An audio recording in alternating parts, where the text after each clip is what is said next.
चलिए शुरू करते हैं। विषय है हिंदी शिक्षण बीएड द्वितीय सेमेस्टर। छात्रों, इस वीडियो में आज हम मातृभाषा शिक्षण में शिक्षण साधनों का प्रयोग के बारे में बताएंगे। चलिए शुरू करते हैं। सबसे पहले शिक्षण साधनों से तात्पर्य। शिक्षण साधनों से हमारा क्या तात्पर्य है? शिक्षण की अनेक प्रणालियाँ हैं। इन प्रणालियों को प्रभावशाली बनाने के लिए अनेक साधनों का प्रयोग किया जाता है। इन साधनों में श्यामपट्ट, वस्तुएं, प्रतिरूप, चित्र, रेखाचित्र, ग्रामोफोन, रेडियो, टेप रिकॉर्डर, चलचित्र, टेलीविज़न, वीडियो और कंप्यूटर का विशेष महत्व है। शिक्षा के क्षेत्र में इन्हें ही शिक्षण साधन कहा जाता है। शिक्षण साधनों के प्रकार। इंद्रियों के प्रयोग के आधार पर शिक्षण साधनों के निम्नलिखित 3 प्रकार होते हैं: दृश्य साधन, श्रव्य साधन, दृश्य श्रव्य साधन। दृश्य साधनों में वे उपकरण आते हैं जिनमें केवल दृश्येंद्रिय यानी कि आंखों का प्रयोग होता है। इनमें श्यामपट्ट, वस्तु, मॉडल, चित्र, रेखाचित्र, चार्ट, मूक चित्र, दर्शक और चित्र विस्तारक मुख्य है। श्रव्य साधन ये वे उपकरण हैं जिनमें मुख्यतः श्रवण इंद्रिय यानी कि कानों का प्रयोग होता है। इनमें ग्रामोफोन, रेडियो और टेप रिकॉर्डर मुख्य है। दृश्य श्रव्य साधन ये वे उपकरण हैं जिनमें आंखों और कान दोनों का प्रयोग होता है। ये पहले दोनों प्रकार के उपकरणों से अधिक प्रभावशाली होते हैं। इनमें नाटक, चलचित्र, टेलीविज़न और कंप्यूटर अधिक उपयोगी होते हैं। भाषा शिक्षण में शिक्षण साधनों का महत्व और उपयोग। छात्रों, मनोवैज्ञानिकों ने इस बात को स्पष्ट किया है कि सीखने की प्रक्रिया में बच्चों की जितनी अधिक ज्ञानेंद्रिय कार्य करती है, सीखना उतना ही अच्छा होता है। वैसे तो प्राचीन काल में भी इस सत्य को लोग जानते थे और इसीलिए शिक्षण में नाटक प्रणाली को श्रेष्ठ समझा जाता था, परंतु इसका वैज्ञानिक विश्लेषण आधुनिक युग में ही हुआ। शिक्षण साधनों के प्रयोग में बच्चों की अनेक ज्ञानेंद्रिय एक साथ क्रियाशील होती है और इस प्रकार सीखने की क्रिया प्रभावशाली होती है। इनके प्रयोग से बच्चों को सीखने के लिए तैयार किया जाता है, पाठ का विकास किया जाता है, बच्चों की पाठ में रुचि जागृत की जाती है और उन्हें खेल खेल में पढ़ाया सिखाया जाता है।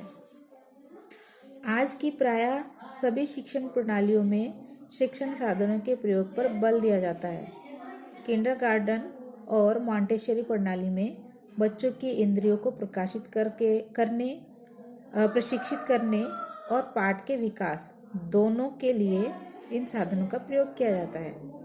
किंडरगार्टन प्रणाली में इन्हें उपहार यानी कि गिफ्ट कहा जाता है और मॉन्टेसरी प्रणाली में शिक्षण साधन टीचिंग एड्स कहा जाता है। हम किसी भी कक्षा को और किसी भी प्रणाली से क्यों न पढ़ाएं, शिक्षण साधनों का प्रयोग लाभकारी सिद्ध होता है। यहाँ हम विभिन्न शिक्षण साधनों और भाषा शिक्षण में अनेक उपयोग की चर्चा प्रस्तुत कर रहे हैं। जैसे मातृभाषा शिक्षण में सामान्य शिक्षण साधनों का प्रयोग, जैसे श्यामपट्ट शिक्षक का सबसे बड़ा मित्र होता है। श्यामपट्ट शिक्षक का सबसे बड़ा मित्र होता है। जो शिक्षक इस श्यामपट्ट के प्रयोग में जितना अधिक निपुण होता है, वह उतना ही अधिक सफल शिक्षक होता है। वह शिक्षण में सबसे अधिक प्रयोग इस श्यामपट्ट का होता है। अन्य सभी उपकरणों की पूर्ति श्यामपट्ट से हो सकती है, लेकिन श्यामपट्ट के अभाव में भाषा शिक्षण की प्रभावशाली बनाना कठिन होता है। श्यामपट्ट के अभाव में भाषा शिक्षण को प्रभावशाली बनाना कठिन होता है।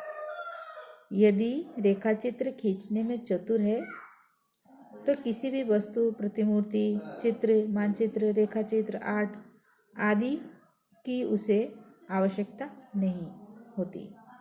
वह इन सब की पूर्ति श्यामपट्ट की सहायता से कर सकता है।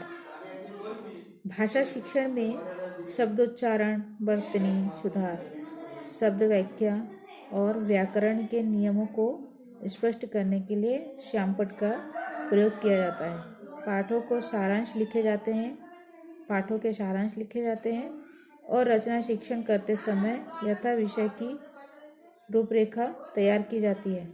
भाषा शिक्षण में श्यामपट्ट का प्रयोग सदैव होता है। उसके अभाव में शिक्षक अपने कार्य में सफल नहीं हो सकता। कुर्सी पर बैठकर आराम से पढ़ाने वाले शिक्षक बिना श्यामपट्ट के प्रयोग के प्रभावशाली शिक्षण का मिथ्या गर्व करते हैं, लेकिन बच्चों को उससे कोई लाभ नहीं होता। यदि आज के भाषा शिक्षक केवल श्यामपट्ट का ही पूरा प्रयोग करें तो भाषा का स्तर अवश्य ऊंचा उठेगा। कक्षा में श्यामपट्ट पर रेखाचित्र व चार्ट आदि खींचने में बड़ा समय लगता है। इस कमी को दूर करने के लिए श्याम पट्टिकाएं बनाई गई है। रोल अप बोर्ड, श्याम पट्टिका यानी कि रोल अप बोर्ड यानी कि जो रोलिंग बोर्ड होता है। शिक्षक श्याम पट्टिकाओं पर यथाचित्र, रेखाचित्र, मानचित्र अथवा चार्ट बनाकर कक्षा में ले जाते हैं। व्याकरण को आगमन विधि से पढ़ाने के लिए इन पर उदाहरण भी लिख दिए जा सकते हैं।